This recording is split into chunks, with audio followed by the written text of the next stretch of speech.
ரெட்ரோலுக்ஸ் குடும்பங்களுக்கு வணக்கம். இன்றைய கார்த்திக் விஷன் நிகழ்ச்சியில் தமிழகத்தில் நடக்கும் அரசியல் நிகழ்வுகளை பற்றி பேசலாம். ஆனால் இன்னைக்கு கார்த்திக் இல்லை. ஆக்சுவலி அவர் ஒரு துக்க நிகழ்வுக்கு போயிருக்கிறதுனால இன்னைக்கு அவர் லீவு.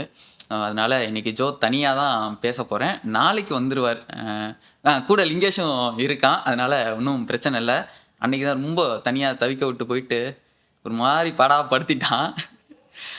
ஸோ நாளைக்கு கார்த்திக் அவர்கள் வந்துருவாரு. வந்ததுக்கப்புறம் வழக்கம் போல நம்மளோட நிகழ்ச்சிய 2 பேரா சேர்ந்து பேசலாம். இன்னைக்கு என்ன பேசுறதுன்னு டாபிக்கே இல்ல. ஐயா எனக்கு இந்த பேச்செல்லாம் வராது அப்படின்னு சொன்னேன். பட் ஆனா பரவாயில்லையா போட்டு விடுங்க அப்படின்னு சொன்னாரு. முதல் தடவையா அன்னைக்கு தான் நான் வீடியோ போட்டேன். நெறைய பேர் கமெண்ட்ஸ்லாம் பண்ணியிருந்தீங்க. நல்லா தான் பேசுற ஜோ, நீ நல்லா பேசு, உனக்கு போக போக வரும், நல்லா பேச வரும் அப்படின்னு சொன்னாங்க. தொடர்ந்து அந்த முயற்சிகள நான் எடுக்கிறேன். அது வரைக்கும் மிக்க நன்றிகள். ஃபர்ஸ்ட்டு பார்த்தீங்கன்னா, இந்த திமுக ஜென்சின்னு சொல்லிட்டு ஒரு குரூப் சுத்திக்கிட்டே இருக்குது. அது ஒரு டுபாக்கூர் ஜென்சி குரூப்பா என்னன்றது தெரியல. அவங்க நேத்திக்கு ஒரு சோஃபா பேரவை பாவங்கள் அப்படின்னு சொல்லிட்டு பெரிய பரிதாபங்களுக்கே டஃப் குடுக்குற லெவலுக்கு ஸ்பூஃப் பண்றாங்களாம். அதாவது என்னன்னா, சட்டமன்றத்தில நடந்த விஷயங்கள் எல்லாத்தையும் இவங்க ஸ்பூஃப் பண்ணி போட்டு காட்டுறதா நெனச்சு, தன்னைத்தானே கேவலப்படுத்திக்கிறதுக்காக ஒரு கேங் உருவாயிருக்கு அப்படின்னு பண்ணா, சமீபத்தில இந்த திமுக ஜென்சி கேங் தான். அதில் நம்ம போகும்போது ஃபஸ்ட்டே தமிழ் தாய் வாழ்த்து வேற பாடியிருக்காங்க. ஹே அப்படின்பாங்கல்ல. இந்த அது என்ன படம்டா? ரஜினி முருகன் இல்லை, அந்த கார்த்திக்கும் சந்தானமும் இருக்குமாண்ண, இசை மலையில் நனைய தயாரா அப்படின்னா ஹே அப்படின்பான்ல, அந்த மாதிரி அதை இன்னொரு தடவை வேற போட்டு கேட்கணுமா அப்படின்னு சொல்லிட்டு அங்கே மேடையில் ஒரு தடவை பேசுனதுக்கே நான் ஒன்று சும்மா விட்டுருக்கக்கூடாது, இல்லை 2வது தடவை வேற நீ கேட்குற பற்றியா, உன் மனதைரியத்தை பாராட்டி சோப்புடப்பா அவனுக்கு கொடுக்கணும். அதில் முதல்ல பார்த்தீங்கன்னா, அமைச்சர் அவங்க கீர்த்தனா அவர்களை ட்ரோல் பண்ணியிருந்தாங்க. என்னன்னா, அந்த மேடையிலேயே உட்காந்து ஃபுல்லாக ரீல்ஸ் எடுக்கிறாங்களாம். ரீல்ஸ் எடுத்து போட்டு தான் எனக்கு 5 லட்சம் சப்ஸ்கிரைபர்லாம் வந்திருக்காரு. தலைவரோட பாட்டெல்லாம் போட்டு ஆடினதுனால தான் நான் இன்றைக்கி இந்த அளவுக்கு வந்திருக்கேன் அப்படின்னு சொல்லியிருக்காரு. எனிவே, அவங்க என்ன தான் ரீல்ஸ் எடுத்து போட்டாலுமே இன்றைக்கி அவங்க ஒரு எம்எல்ஏ, அவங்க ஒரு அமைச்சர். அப்பாவும் நிறையா ரீல்ஸ்லாம் எடுத்து போட்டிருக்காரு. பசங்க கூடலாம் சேர்ந்து ரீல்ஸ்லாம் எடுத்து போட்டிருக்காரு. அவரை தான் ஆளையே காணோம். அவர் ரீல்ஸ் எடுத்து போட்டுமே மக்கள் அவரை மதிக்கலை அப்படின்றப்போ தெரியல, உங்கள் ரீல்ஸ் அவ்வளோ பலமாக இருக்கா இல்லை பலவீனமாக இருக்கான்றது நீங்களே நல்லா புரிஞ்சுக்கோங்க. ரீல்ஸாவது இனிமேட்டு ஒழுங்காக எடுக்க கற்றுக்கோங்க. அதுவும் நல்ல ஆட்களை வச்சு எடுக்க கற்றுக்கோங்க. கண்டென்ட் தெரியலனா கூட தாவேக்கா கிட்ட கேட்டு தெரிஞ்சுக்கோங்க. எப்படி ரீல்ஸ் எடுக்கணும், மக்களுக்கு எப்படி போடணும்னு கேட்டு கற்று தெரிஞ்சுக்கிட்டு போடுங்க. அடுத்தது பார்த்தீங்கன்னா, இந்த பல்லவி அவர்களோட எம்எல்ஏ பல்லவி இருக்காங்க. இப்போ பார்த்தா நிறைய சர்ச்சைகள் வந்துக்கிட்டே தான் இருந்தது. அவங்க எங்கே போனாலும் அந்த குழந்தைய கூட்டிகிட்டு போகிறாங்க, அது ஒரு சிம்பத்தி கிரியேட் பண்ணுறாங்க அப்படின்னு சொல்லி அது ஒரு சர்ச்சை வந்துக்கிட்டே இருந்துச்சு. அவங்களும் நிறையா விளக்கம்லாம் கொடுத்துட்டாங்க. அவங்க கொடுத்த விளக்கத்தையும் ஒரு மாதிரி எடிட் பண்ணி அவங்கள அதையும் ட்ரோல் பண்ணுற மாதிரி கொண்டு வந்துட்டாங்க. தெரியல. ஆனா, அதுலயும் நடிக்கிறாங்க பாத்தியா? அதுல நடிக்கிறதும் ஒரு பெண் தான் அப்படின்றப்போ, நீங்க எந்த அளவுக்கு ஒரு பெண்மணிய அவங்களோட அந்த ஒரு விஷயத்த கொச்சப்படுத்துறீங்கன்றது எப்படி உங்களுக்கு அது தோணுதுன்னு எனக்கு தெரியல. நீங்க ட்ரோல் பண்ணுங்க. நான் வேணான்னு சொல்லல. ஒரு கெட்ட விஷயமா இருக்குது, இல்ல ஒரு இந்த விஷயமா இருக்குதுன்னா, நீங்க ட்ரோல்ன்றது வேற. இதெல்லாம் ரொம்ப கேவலமான ஒரு விஷயம். ஒரு உணர்வுபூர்வமா இருக்கிற ஒரு விஷயத்த நீங்க இவ்ளோ கேவலப்படுத்துறீங்க அப்படின்னா, அப்போ நீங்க எவ்வளோ கேவலமானவங்களா இருப்பீங்கன்றத நீங்க யோசிச்சு பாருங்க. தவிர்க்கிறது நல்லது. அதே மாரி இந்த பேரவை பாவங்கள்னு சொல்லி ஒண்ணு பண்ணியிருந்தீங்கல்ல. நான் இந்த திமுக ஜென்சி பண்ணியிருக்கு. அதாவது ஜென்சி திமுக இந்த பேரவை பாவங்கள் அப்படின்னு சொல்லி ஒண்ணு பண்ணியிருக்கு. ஒருவேளை தாவேகா சார்புல பேரவை பாவங்கள், ஒப்பாரி முன்னேற்ற கழகம் இல்ல திமுகவோட பேரவை பாவங்கள்னு சொல்லி ஒரு பாவங்கள் அவங்க ஒண்ணு பண்ணாங்கன்னா, என்னென்னலாம் நடந்திருக்கும்? அத நீங்க பார்த்தீங்கன்னா, நீங்கலாம் என்ன ஆவீங்க? அம்மையார் ஜெயலலிதா அம்மையாரோட சாரிய புடிச்சு இழுத்து, அவங்கள முடிய புடிச்சு அலங்கோலப்படுத்தினதா இருக்கட்டும். அப்ப இருந்த பேரவைத் தலைவர சீட்டுலேருந்து இறக்கி விட்டு, நீங்க அந்த சீட்டுல போய் உட்கார்ந்துட்டு, ஜிங்குஜான்னு குதிச்ச வீடியோவா இருக்கட்டும். இல்ல, அப்பா சட்டைய கிழிச்சு நடு ரோட்ல இந்த அப்பா கிழிச்சிட்டாருன்னு சொல்லி வந்த வீடியோக்களா இருக்கட்டும். இது எல்லாத்தையும் ரீக்ரியேட் பண்ணி அவங்க ஸ்பூஃப் பண்ணி ட்ரோல் பண்ணி போட்டாங்கன்னா, என்ன நடக்கும்ன்றத நெனச்சு பார்த்துக்கோங்க. நெனைக்கிறதுக்கு கூட உங்களால முடியல. ஏன்னா, அவ்வளோ கேவலமா இருக்கும் அந்த செயல்கள் எல்லாம். அதனால இந்த மாரி விஷயங்கள தவிர்த்துட்டு, இன்னமும் திருப்பி சொல்றது ஒரே ஒரு விஷயம் தான். நீங்க ஆக்கப்பூர்வமான கருத்துக்கள கொண்டு வாங்க. மக்களுக்கு தேவையானது இந்த பிரச்சனைகள் இருக்குன்னா, அந்த பிரச்சனைகள நேரடியாவும், சரியான முறையில வந்து கொண்டு வாங்க. இந்த மாரி ட்ரோல் பண்றேன், அவங்கள அசிங்கப்படுத்துறேன், இவங்கள அசிங்கப்படுத்துறேன்னு நெனச்சேன்னா, காசு வாங்கிட்டு நீங்க அசிங்கப்பட்டோ, இல்ல வந்து சம்பாரிச்சுட்டு போயிருவீங்க. மக்கள் எல்லாம் இன்னும் திமுகவ வந்து ரொம்ப கேவலமா தான் பார்ப்பாங்க. அது மக்களுக்கு புடிக்கல. அத ரொம்ப தெரிஞ்சுக்கிட்டு, இனி இந்த மாரி செயல்கள் செய்யாம இருந்தீங்கன்னா நல்லா இருக்கும். அடுத்ததா பார்த்தீங்கன்னா, நம்ம கல்யாண வீட்ல வந்து ஒப்பாரின்னு நம்ம சொல்ல முடியாது. புலம்பல்ன்னு வேணா சொல்லலாம். பட் ஆனா மக்கள் எல்லாருமே எப்படி சொல்றாங்கன்னா, ஒப்பாரி வைக்கிறாங்க. இந்த திமுக ஆட்கள் இல்ல வந்து தலைவரா இருக்கட்டும், இல்ல இப்போ இருக்கிற வந்து எதிர்க்கட்சி தலைவரா இருக்கட்டும், நடக்கிற எல்லா கல்யாணத்திலயும் போயி ஒப்பாரி வைக்கிறாங்க அப்டின்ற பேச்சும் நெறையா வந்துகிட்டே இருக்குது. ஏன் இப்படி பண்றீங்கன்னு தெர்ல. ஒரு கல்யாணம்ன்றது ஆயிரங்காலத்து பயிர் அப்டின்னு சொல்லுவாங்க. மக்கள் அன்னைக்கு தான் வந்து வாழ்க்கைய வந்து ஸ்டார்ட் பண்ண போறாங்க. அந்த ஸ்டார்ட் பண்ற இடத்துலயும், உங்களோட சொந்த கதை, சோக கதை இது எல்லாத்தையும் பேசி, பேசி பாவம் அங்க இருக்கிற வந்து ஒரு என்ஜாய்மென்ட் மூட வந்து கெடுத்துட்டு, அதுவும் என்னான்னே தெரியல. டோர்லாம் சாத்தி வச்சுடுறாங்கன்னு நெனைக்கிறேன். ஃபுல்லா எல்லாத்தையும் ஏசிய போட்டு டோர், கியர் எல்லாம் சாத்தி வச்சுட்டு, அவங்க பேசுற வரைக்கும், முடிக்கிற வரைக்கும் யாரும் எந்திரிச்சு போக்கூடாதுன்னு, டோர், கியர் எல்லாத்தையும் சாத்தி வச்சுட்டு, நான் மஞ்ச பை போட வந்தேன்ப்பா அப்டின்பாங்க தெரியுங்களா? அவனையும் தூக்கி உட்கார வச்சுக்கிட்டு, இப்படி புலம்பி தள்ளுறீங்களே ஏன்? அதாவது என்ன சொல்றேன்னா, ஒரு ட்ரோல் கூட ஒண்ணு பார்த்தேன். "மகனே, அடுத்த மாசம் 3 கல்யாணம் இருக்கு" அப்படின்னு ஒரு ட்ரோல் கூட நான் வந்து பார்த்தேன். இது ஒரு வேளை நீங்க மேடை போட்டு பேசுனா, அது புலம்புறதுன்றது தெரிஞ்சு, அ எனக்கு ஒரு கமெண்ட் கூட ஒருத்தர் பண்ணியிருந்தாரு. இவங்க வந்து புலம்பணுன்றதுக்காக கல்யாணத்துக்கு போறாங்களா? இல்ல கல்யாணம் இல்ல இவங்க புலம்புறதுக்காக வந்து இவங்க கல்யாணம் பண்ணி வைக்கிறாங்களான்றது தெரியல. அத கண்டுபிடிக்கணும் அப்டின்னாங்க. ஏன்னா அந்த அளவுக்கு இருக்குது. போறது தான் போறீங்க. மொய்ய வைக்கிறதுக்கு போவீங்களா? இல்ல ஸ்கிரிப்ட் பேப்பர் கையோட எடுத்துட்டு போவீங்களா? போகும்போதே மொய்யெல்லாம் கொண்டு போறது கிடையாது. நாங்க போய் புலம்பணுன்றதுக்காகவே ஸ்கிரிப்ட் ரெடி பண்றது. மகனே நாளைக்கே ஒரு கல்யாணம் இருக்குன்னா, பரவால்லப்பா நான் அதே ஸ்கிரிப்ட்ட படிச்சுக்கிறேன்னு சொல்ட்டு, அதே ஸ்கிரிப்ட் பேப்பர்ல அதையும் கொண்டு போயி என்ன ஒப்பிச்சாங்களோ, ஒவ்வொரு கல்யாணத்துலயும் என்ன ஒப்பிக்கிறாங்களோ, அதே தான் ஒப்பிக்கிறீங்க. அப்படி இன்னைக்கு ஒப்பிச்சதுல என்ன இருக்காங்கன்னா, சொல்றாரு. என்ன சொல்றாங்கன்னா, இளைஞர்கள் எல்லாமே வந்து இன்னைக்கு அரச தேடி வந்து கேள்வி கேட்குறாங்க. அதாவது இளைஞர்கள்லாம் இன்னைக்கு ஒண்ணா திரண்டு, இன்னைக்கு இருக்கிற இந்த அரசாங்கத்த வந்து எதிர்த்து வந்து கேள்வி கேட்குறாங்க அப்டின்னாங்க. சந்தோஷப்படுங்க. அவங்கலாம் இன்னைக்கு கேள்வி கேட்குறாங்க. அந்த அளவுக்கு அது சுதந்திரம் இருக்குது இந்த அரசுல அப்டின்றது. உங்க அரசுல வந்து எத்தன பேர் வந்து வாய தொறந்து கேள்வி கேட்க விட்டீங்க? எத்தன பேர் கேள்வி கேட்டாங்க? அதுக்கான வாய்ப்பே கிடையாது. ஏன்னா, அவ்ளோ தூரம் உங்களோட அராஜகத்திலயும், உங்க கட்டுப்பாட்டுக்குள்ளேயும் உங்க மேல வந்து அதாவது மக்களுக்கு மரியாதை கிடையாது. பயம் தான் இருந்தது. அப்படிதான் நம்ம வந்து சொல்ல முடியும். அதனால தான் யாருமே உங்கள கேள்வி கேட்கல. யாரும் கேள்வி கேட்காதனால நம்ம வந்து நல்லாட்சி குடுத்துட்டு இருக்கோம்னு நீங்க நெனச்சீங்கன்னா, அது மிகவும் தவறான செயல். அத மாத்திக்கோங்க. அது பேசிட்டு இருக்கும்போது அடுத்தது சொல்றாரு, இன்னைக்கு தமிழ்நாட்டுல இருக்கிற முக்கியமான பிரச்சனை என்னன்னு கேட்டா, மின்வெட்டு பிரச்சனையா இருக்கு. இத பாருங்க நானும் இன்னைக்கு பேசிக்கிட்டு தான் இருக்கேன். பட் ஆனா இப்போ வரைக்கும் மின்கட்டு ஆகல. ஜெனரேட்டர்ல ஓடுதாம் உடனே. அங்க மின்கட் ஆகலன்னா, அ பவர் சப்ளை வந்து சரியா இருக்குன்னுலாம் கிடையாதாம். உடனே ஜெனரேட்டர்ல ஓடுதாம். நாங்கப்பா சாமி போதும் போங்க ரீல் அறுந்து போச்சுன்ற மாரி, இன்னைக்கு இல்ல. தோராயமா இன்னைக்கு எல்லா இடத்துலயும் ஓரளவு வந்து மின்வெட்டுன்ற அந்த விஷயத்த வந்து சரி பண்ணியிருக்காங்க. அப்படி சொல்ல பழகுங்க எதிர்க்கட்சி தலைவரே! அப்புட்ன்னு நான் கேட்கிறேன். ஏன்னா இருந்தது தான் மின்கட்டு பிரச்சனை வந்து எல்லா இடத்துலயும் இருந்தது தான். பட் ஆனா இப்போ இல்ல அப்புட்ன்றது தான் நிதர்சனமான உண்மை. அப்படி உங்க ஏரியால யார் இடத்துலயுமா திருப்பி திருப்பி கட் ஆயிட்டு இருக்குதுன்னா, தயவு செஞ்சு கமெண்ட்ல சொல்லுங்க. எந்த ஏரியால கட் ஆகுதுன்னு. அப்புறம் என்னன்னா, இன்னும் வந்து முதலமைச்சர் வந்து சட்டசபையில வந்து டான்ஸ் மட்டும் தான் ஆடல. மத்தது எல்லாத்தையுமே பண்ணிட்டீங்க அப்புட்ன்னு வந்து சொன்னாரு. டெம்பிள் ரன் தெரியும்.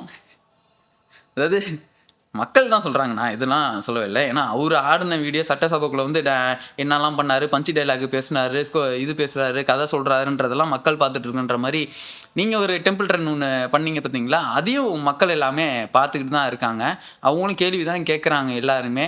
எதுக்குங்க வாய தொறந்து பதில் கேள்வி கேட்டாங்கல்ல, பேசுங்க பேசுங்கன்னு சொன்னீங்கல்ல, எதுக்கு பேசாம ஓடுறீங்கன்றத அந்த சட்டமன்ற லைவ் வந்து எல்லா மக்களும் பார்த்துட்டு தான் இருக்காங்க. நீங்க ஏன் ஓடுனீங்கன்றதுக்கு அதுக்கான ஒரு பதில் வந்து சொல்லுங்க. அடுத்த தடவ ஓடாம உட்கார்ந்து தெளிவா அதுக்கான காரணத்தையும், அந்த பதிலையும் சொல்றதுக்கான முயற்சிகள வந்து நீங்க எடுக்கிறதா எடுங்கன்றது தான் நான் சொல்லக்கூடிய ஒரு விஷயம். அதுல கடைசியா இன்னொரு விஷயம் சொல்றது என்னன்னா, எனக்கே சிரிப்பு வந்துருச்சு. மணமக்கள் வந்து விட்டு குடுத்து வாழணுமா. சுயமரியாதையை வந்து இழந்துடக்கூடாதான், விட்டு கொடுத்து வாழணுமா. மக்கள் தான் உங்கள வேணான்னு சொல்லிட்டாங்கல்ல. அப்புறம் எதுக்கு இன்னும் போராடிட்டே இருக்கீங்க? இன்னொரு 3 மாசத்துல ஆட்சி கவுந்துரும், 6 மாசத்துல ஆட்சி கவுந்துரும். கனவுல கூட கவுராது. அத நீங்க எதிர்பார்க்கவும் பார்க்காதீங்க. நீங்க விட்டு குடுக்குறதுக்கான மனப்பான்மைக்குள்ள நீங்க வாங்க. ஒரு அரசு அமைச்சிருக்கு. புதுசா ஒரு அரசு வந்திருக்கு. நம்ம 50 வருஷம், 60 வருஷமா நம்ம மாத்தி மாத்தி இது இருக்கு. இந்த கவர்மெண்ட் என்ன பண்ணுதுன்னு நம்ம பார்ப்போம் அப்டின்ற அந்த ஒரு விட்டு குடுக்குற மனப்பான்மை உங்ககிட்ட வந்து வரணுன்றது தான் நாம வந்து கேட்கிற ஒரு விஷயமா இருக்குது. பண்ணட்டுமே! என்னதான் உங்களுக்கு பிரச்சனை? அதே மாரி இன்னைக்கு வந்து தமிழ்நாட்டுல பல்வேறு இடத்துல பார்த்தீங்கன்னா, நெறையா போராட்டங்கள்லாம் பண்ணியிருக்காங்க. திமுக இளைஞர் அணி சார்பா அமைச்சர் வந்து சரத் இருக்காங்கல்ல, சரத் அவர்கள் வந்து போதைப்பொருள் வந்து பயன்படுத்தினதாக அந்த வெளியான வீடியோவ பார்த்துட்டு, அவர் வந்து போதை வந்து பொருள் வந்து யூஸ் பண்ணியிருக்காரு. அவர வந்து பதவியிலருந்து தூக்கணும் அப்டின்றதுக்காக தமிழ்நாட்டுல பல இடத்துல பார்த்தீங்கன்னா, போராட்டம் பண்ணியிருக்காங்க. போராட்டம் பண்ணதெல்லாம் யாருன்னு கேட்டேன்னா, திமுக இளைஞர் அணி வந்து பண்ணியிருக்கான். என்னடா சிரிக்கிற? அந்த இளைஞர் அணியில யார் இருக்காங்கன்னு பார்த்தீங்கன்னா, சேகர்பாபு அவர்கள், மா. சுப்பிரமணியம் அவர்கள், முக்கியமா வந்து புரோட்டோகால் பிரியா அவர்கள் வந்து இருந்திருக்காங்க. என்னன்னா, அவங்கள வந்து கைது பண்ணிட்டாங்களாம். எதுக்கு கைது பண்ணாங்க? நீங்க முறையா வந்து அனுமதி வாங்கணும். இல்ல புரோட்டோகால் பேசுற மேடம்க்கு தெரியாதா? ஒரு 5 நாளைக்கு முன்னாடி எழுதி குடுக்கணும். நம்ம பர்மிஷன் வாங்கணுன்றது புரோட்டோகால் மேடம்க்கு வந்து தெரியாதா? அதெல்லாம் எழுதி குடுத்துட்டு ப்ராப்பரா பர்மிஷன் வாங்கிட்டு ஒரு ஓரமா உட்காந்து நீங்க போராட்டம் பண்ணுங்க. யாரு வேணான்னு சொன்னா? எழுது. முதல்ல வந்து இந்த பர்மிஷன் லெட்டர் எழுது அப்டின்னு சொல்லிட்டு மேடம் அவங்களுக்கு வந்து யாராவது சொல்லிக் குடுங்க. வழக்கம் போல வந்து இதே மாரி தான் கிளம்பி போங்கன்னு சொல்லிட்டு போற மாரி தெர்ல. அப்பதான் நான் என்னோட வீரியத்த காட்டுவேன், தூரியத்த காட்டுவேன்னு சொல்லி ரொம்ப அடம் புடிச்சிட்டு இருந்திருக்காங்க. தூக்குடா, ஏத்துடா வண்டிலன்னு சொல்லி எல்லாத்தையும் ஒண்ணா ஏத்தி கொண்டு போயி இது பண்ணி ஒரு 5 மணி நேரம், 6 மணி நேரம் நெனைக்கிறேன். வச்சு ஒரு எம்எல்ஏன்றது கூட பாராம அ கைது பண்ணி கூட்டு போயிருக்கீங்க. சொல்லலாம். அதுலயும் நெறைய விஷயங்கள்லாம் நடந்துச்சு. ஜோடி ஜோடியா உட்கார்றதும், அவரு வண்டியில ஏத்தி அனுப்புனதுக்கப்புறம், இவரு பதறி போய் வந்து பின்னாடியே ஓடுன காட்சிகள்னு சொல்லிட்டு நெறையா விஷயங்கள் வந்து நடந்திருக்கு.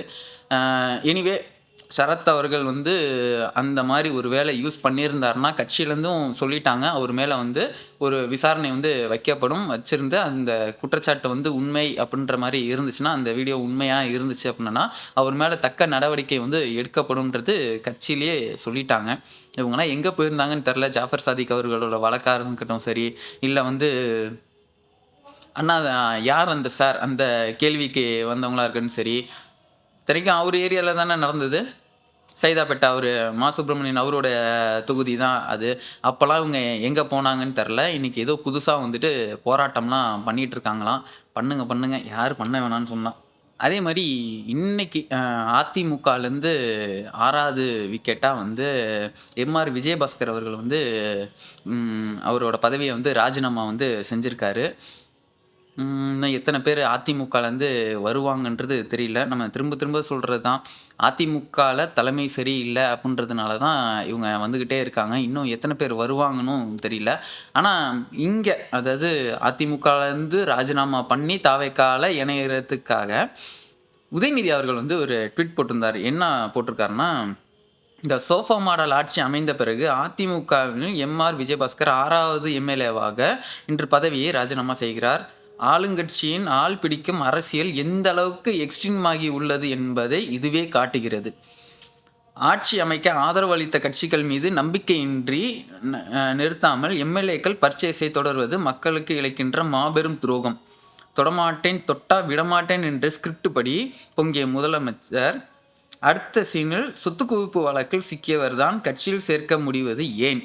அதாவது சொத்து குவிப்பு வழக்கில் வந்து இதில் இருக்கிறவரை வந்து திருப்பி உங்கள் கட்சியில் வந்து ஏன் சேர்க்குறீங்க அப்படின்லாம் சொன்னார். அப்படின்னா உங்களோட ஆட்சியில் வந்து இருக்க சேகர் பாபு அவர்கள் வந்து யார்? செந்தில் பாலாஜி அவர்கள் வந்து யார்? ஸ்டாலின் அவர்களே வந்து ஒரு மேடையில் சொல்லியிருக்காரு, இது இருக்கிறதுலே பெரிய ஊழல்வாதி யாருன்னு கேட்டோம்னா செந்தில் பாலாஜி பேரை சொல்லும். எந்த சின்ன குழந்தையின் பேரை கேட்டால் கூட செந்தில் பாலாஜி பேரை சொல்லும் அப்படின்னு சொன்ன அந்த செந்தில் பாலாஜி அவர்களை உங்கள் கட்சியிலே எதுக்கு சேர்த்தீங்க? இதில வந்து நியாயமா? அ அதாவது என்னன்னா, இங்க வந்து வாஷிங் மிஷின் அருமா. அதே வாஷிங் மிஷின் தானே நீங்களும் வச்சிருக்கீங்க. என்ன பிராண்டுன்னு சொல்லுங்க. அது அப்படியே தாவேக்காக்கும். உங்க வாஷிங் மிஷின்ல துவைச்சா கரை நல்லதுன்னா, அதே வாஷிங் மிஷின நீங்க தாவேக்காக்கும் குடுக்கலாம். அதனால நீங்க வந்து இந்த பேரம் பேசுறது, மாற்றுக் கட்சியிலேருந்து ஆட்கள வந்து நம்ம கட்சிக்கு வந்து கூட்டிட்டு வர்றது, இத பத்திலாம் பேசணும்னா, நமக்கு ஒரு தகுதி வேணும்ல. ஐஏஎஸ், ஐபிஎஸ் அந்த அதிகாரிகளோட வந்து ஒரு கூட்டம் நடந்திருக்கு. முதலமைச்சர் அவரோட தலைமையில வந்து இன்னைக்கு அந்த கூட்டம் நடந்திருக்கு. அந்த கூட்டத்தில வந்து என்ன சொல்லியிருக்காங்க அப்படின்னு பார்த்தோம்னா, பெண்கள், குழந்தைகளுக்கான எதிரான குற்றங்களை தடுக்க கவனம் செலுத்த வேண்டும். அதாவது பெண்கள், குழந்தைகளுக்காக ஏற்படுற அந்த குற்றங்கள் மீது கவனம் வந்து செலுத்தணும். கட்சிக்காரர் என்ன முக்கியத்துவம் குடுக்காமல் பொதுமக்களுக்கான அரசாக இருக்க வேண்டும் அப்படின்னு வந்து சொல்லியிருக்காரு. கள்ளக்குறிச்சி கள்ளச்சாராய உயிரிழப்பு போன்று இனி நடைபெறாமல் இருப்பதை உறுதி செய்ய வேண்டும். இனிமேட்டு அந்த கள்ள சாராயம் குடிக்கிறது, அதனால எந்த ஒரு உயிரும் போகக்கூடாது. அதெல்லாம் தடுக்கிறதுக்கான வேலைகள்ல வந்து இறங்குங்க அப்டின்னு. தாவேக்காவினர் உட்பட அரசியல் தலையீடு இன்றி காவல்துறை செயல்பட வேண்டும். அனுமதி. காவல்துறை செயல்பட அனுமதி. நீங்க என் கட்சிக்காரன், சொந்த கட்சிக்காரன், ஆளுங்கட்சிக்காரன் அப்டின்றதெல்லாம் எந்த ஒரு இதுவுமே பார்க்காம, நடுநிலையா மக்களுக்காக நீங்க வந்து செயல்படணும் அப்டின்ற விஷயமும் சொல்லியிருக்காரு. அது மட்டும் இல்லன்னா, போலீஸ் வந்து மக்களுக்கு வந்து ஒரு மரியாதை குடுக்கணும். அதாவது காவல் நிலையம் தேடி வர மக்களுக்கு வந்து மரியாதை குடுத்து, கண்ணியத்தோட நடத்தணும் அப்டின்றது வந்து ஒரு அறிவுறுத்தல் வந்து குடுத்துருக்காங்க. நல்லாவே தெரியும். நம்ம ஊர்ல வந்து காவல் நிலையத்துக்கு நம்ம போனா, அதாவது நாம தான் கம்ப்ளைண்ட் குடுக்க போயிருப்போம். ஆனா, நம்மளே வந்து குற்றவாளி மாரி பார்ப்பாங்க. என்னமோ நானே குற்றம் செஞ்சு நம்மளே நம்ப வைக்கிற அளவுக்கு வந்து பார்ப்பாங்க. அது எப்டின்னு தெரியல. இது பெர்சனலாவே நம்ம பார்த்துருக்கோம். அதாவது என்னன்னா, இந்த காவல்துறையிலயும் சரி, மருத்துவத்திலயுமே சரி, நல்ல ஒரு பணம், பலம் உள்ளவங்க, அவங்க போனா அவங்களுக்கு தர வேண்டிய மரியாதைன்றது வேற மாரி இருக்கும். ஒரு ஏழையோ, இல்ல ஒரு பாமர மக்களா நம்ம வந்து போகும்போது, நம்மளுக்கான பார்வைன்றது வேற மாரி இருக்கும். அந்த மரியாதை குடுக்க மாட்டாங்க. "ஏய் வா, போ, அங்க வா, இங்க உட்காரு, அத வாங்கிட்டு வா, இத வாங்கிட்டு வான்னு" சொல்லிட்டு நம்மளும் நெறையா பார்த்துக்கிட்டே தான் இருக்கோம். ஸோ அந்த மாரி விஷயங்கள்லாம் இல்லாம, எல்லாருக்கும் மரியாதை வந்து குடுக்கணும் அப்படின்னு சொல்லியிருக்காங்க. அதே மாரி பொது சுகாதாரத்தில வந்து ரொம்ப தீவிரமா இருக்கணும். மக்களோட அடிப்படை தேவைகள வந்து மக்களுக்கு வந்து செஞ்சு குடுக்கணுன்றதுல வந்து ரொம்ப தீவிரமா இருக்காங்க.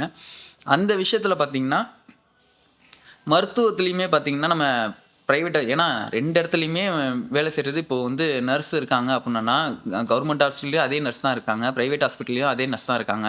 எந்த ஒரு பிரைவேட் ஹாஸ்பிட்டல்லயும் நர்ஸ் வந்து மூஞ்சி காட்டுறதோ, இது காட்டுறதோ யாருமே கிடையாது. பட் ஆனா, நம்ம கவர்மெண்ட் ஹாஸ்பிட்டல்லலாம் போனோம்னா, ஒரு மாரி எரிஞ்சு எரிஞ்சு விழுறாங்க. ஏன் எதனால வந்து அந்த ஹாஸ்பிட்டாலிட்டி வந்து அங்க மிஸ் ஆகுதுன்றது தெர்ல. ஏன்னா, அவங்களும் வரவங்க வந்து ஒரு நோயினால பாதிக்கப்பட்டு அவதியில தான் அவங்க வராங்கன்னா, அவங்க கிட்ட போய் நம்ம வந்து மூஞ்ச காட்டுறது வந்து நல்லா இருக்காது. ஸோ, வர பேஷண்ட்ஸ் கிட்டயும் நம்ம வந்து கண்ணியமா, ஒரு நல்ல முறையில கேரோட வந்து நம்ம அத பாத்தீங்கன்னா, அது நல்லா இருக்கும் அப்டின்றது நம்ம சொல்றோம். 2வது விஷயம் இந்த அடிப்படை தேவைகள்ல வந்து ரொம்ப கவனம் செலுத்துங்க அப்புட்ன்னு வந்து சொல்லியிருக்காங்க. உண்மையாலுமே நம்ம எல்லாருமே நெனச்சுக்கிட்டு இருக்கோம். இங்க நம்ம எல்லாருக்கும் எல்லாமே கெடைச்சிருக்கு அப்புட்ன்னு நம்ம நெனச்சுட்டு இருக்கோம். சத்தியமா அந்த மாரி கிடையாது. ஏன்னா, இப்போ வரைக்குமே நம்ம பார்த்துக்கிட்டு தான் இருக்கோம். எவ்ளோ புகார்கள் வந்து வந்துகிட்டே இருக்குது. எங்க ஊருக்கு வந்து பஸ் இல்ல. எங்க ஊருக்கு வந்து சரியான ஒரு பள்ளிக்கூடம் இல்ல. அந்த பள்ளிக்கூடத்தில வந்து சரியான வந்து ஒரு கழிப்பறை வசதி இல்ல. ஒரு சில இடத்துல பார்த்தீங்கன்னா, விவசாயத்துக்கும் சரி, தண்ணீரா இருக்கட்டும் சரி, மின்சாரமா இருக்கட்டும் சரி, கடைக்கோடி கிராமம் வரைக்குமே இது எல்லாருமே எல்லா விஷயங்களும் ஒண்ணா போய் சேர்ந்தா மட்டும் தான், அது வந்து ஒரு செழிப்பான ஒரு இதா இருக்கும். திராவிட மாடல் நீங்க சொன்னீங்க. நீங்க உங்க ஆட்சி காலத்துல இந்த மாரி குரல் எல்லாமே நம்ம கேட்டதே கிடையாது. இன்னைக்கு தான் மக்கள் வந்து ஒவ்வொரு விஷயமா கேட்க ஆரம்பிச்சிருக்காங்க. ஏன்னா, பேசிக்கா மனுஷனுக்கு வந்து இருக்கிற இடம், உடுத்த உடை, உண்ண உணவு இது 3மே வந்து இருந்தாலே, அது வந்து ரொம்ப பெரிய விஷயம். அதுவே இன்னும் இந்த ஆட்சியால 60 வருஷம் ஆண்டுமே அத வந்து ஒழிக்க முடியலன்னா, அப்போ எந்த அளவுக்கு வந்து அந்த நிர்வாகம் இருந்திருக்கு அப்டின்றத நீங்களே பாருங்க. வேற எதுவுமே கேட்கவே இல்ல. அவங்களுக்கான அடிப்படை தேவைகள் எல்லாருக்கும் எல்லாமே கிடைக்கணும். அதுதான் நம்ம சொல்றது. பிறப்புக்கும் எல்லா உயிருக்கும் படி, பிறப்புக்கும் எல்லா உயிருக்கும் இங்க எல்லாருக்கும் எல்லாமே சமமா போய் சேரணும். அதுக்கான வேலைகள வந்து சீக்கிரம் எடுங்க அப்டின்றது தான் நம்மளோட ஒரு கோரிக்கையா வச்சிருக்கோம். இவ்வளோ நேரம் என்னோட புலம்பல வந்து கேட்டதுக்கு வந்து மன்னிக்கணும். இனி இந்த மாரி தனியாலாம் வீடியோ போட்டு தொந்தரவு பண்ண மாட்டேன். ஏன்னா, எனக்கு பேச தெரியாது. இருக்கிறத வந்து ஏதோ என்னால முடிஞ்ச அளவுக்கு நான் வந்து சொல்லியிருக்கேன். நாளைக்கு கார்த்தியோட சேர்ந்து நம்ம அடுத்த வீடியோ நம்ம போடுவோம். மிக்க நன்றி.